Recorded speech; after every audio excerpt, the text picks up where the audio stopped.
When is bringing in too many veterans going to offset the development of any young guys that we're bringing in? Because at this point, a lot of people are saying, well, who do we sign if we don't get DeAndre Hopkins? Well, our roster's complete and we need to see some development out of these young guys, because if we bring more people in, we're saying our draft's a bust, or our previous drafts are a bust. So give me your thoughts, fellas. So I don't think that it makes draft picks a bust as far as just addressing that. You're bringing in veteran leadership to culture those guys, to get them situationally ready for the NFL. For a kid that's 22, 23 years old, that's coming into the league, has more money than he's ever had in his life, and you're expecting to just drop him in day one. That's why you bring these guys in. They literally, it's just a culture thing. And they develop underneath these leaders, you know what I mean? Veteran guys. So I don't think it does. And if anything, you're just positioning them to be successful in 2 years if they're not ready straight out of college.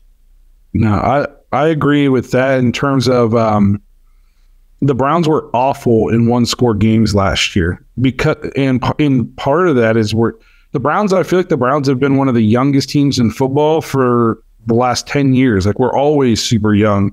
And losing all those one-score games, it's these young guys just not knowing how to close the deal.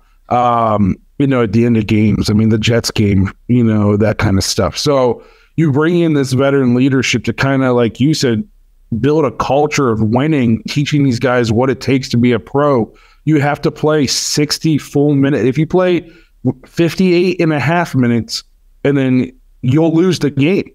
We learned that the hard way last year. It takes 60 minutes to win a game in the pros. And I mean, the Browns used to be notorious for this. They come into a game with one win and beat the Patriots, or they come in and beat the Saints, who went on to win the Super Bowl that year, or at least sometime in that time frame. Like, anybody can. It's one of the most. There's so much parity in the NFL. It's the league that I would say probably has the most because of the salary cap. In the NBA, they got the luxury tax. In baseball, you can buy championships. In football, with the hard cap, it creates parity, and it's why it's the most popular league. And it's why teams like the Browns, no matter how many bad years we have in a row, we come in and think this is the year we can be good, because it's an actual reset every year. Because so much change, so much roster turnover. So you need these veteran guys to come in and teach these young guys what it takes to be a pro, how to prepare, how to practice. The extra stuff you have to do, like watching film, coming in for treatment, taking care of your body. That's why you bring in veterans. So I don't think you'd say any of Andrew Berry's drafts are bust. Has he hit on every pick? No, but show me the GM who has. Right. Yep, and that's a lot of the feedback that I've seen on, especially Twitter, in regards to the Unique Ngakoue situation. Is people are saying we need to quit bringing in these veterans and start letting our young guys develop. And my pushback has constantly been, this is not a developmental year. This is a win now year. We are trying. I mean, look what the moves they've made.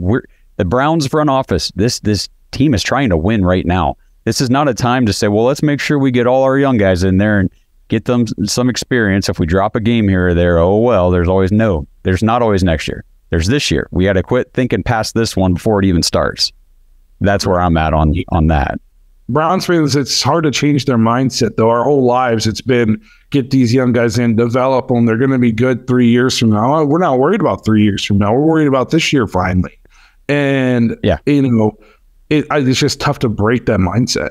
And let me ask, did anybody else here see anything out of Alex Wright that says, or last year that says, well, we let him develop a little bit this year, we can still win this year with him as the only guy? No.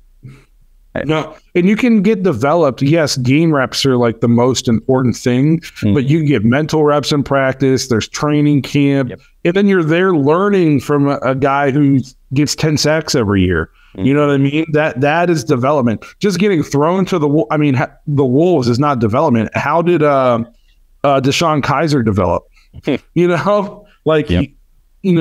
did the guy who caught the pass against the Steelers, Corey Coleman? Yeah, how didn't catch? He didn't catch it. He didn't catch it. He dropped it.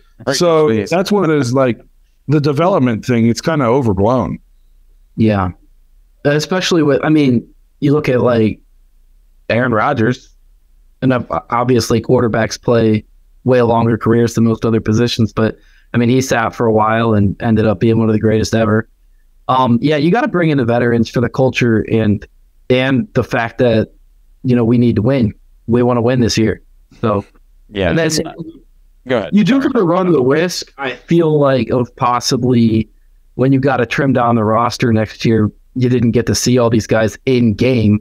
So you don't really know which one, you know, you might end up cutting somebody that ends up being good for someone else, but that's just a risk you take. You know, it's just part of the game. So I think the fact that, yes, yeah, exactly. And Andrew Berry's only cut one player that he's drafted so far. And I feel like he's willing to play the long game with these rookies. And you got to remember, the Browns aren't a team filled with first and second round picks out of the last couple of years. We traded those away to get proven players. So we're dealing with a lot of third round and beyond rookies. I mean, there's a lot of fifth rounders on this team. These aren't guys you just throw in there with high expectations in year two and think, well, this guy will get us over the hump. No, he still needs to, like Blake said, learn from the veterans in front.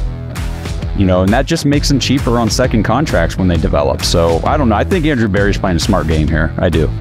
I agree.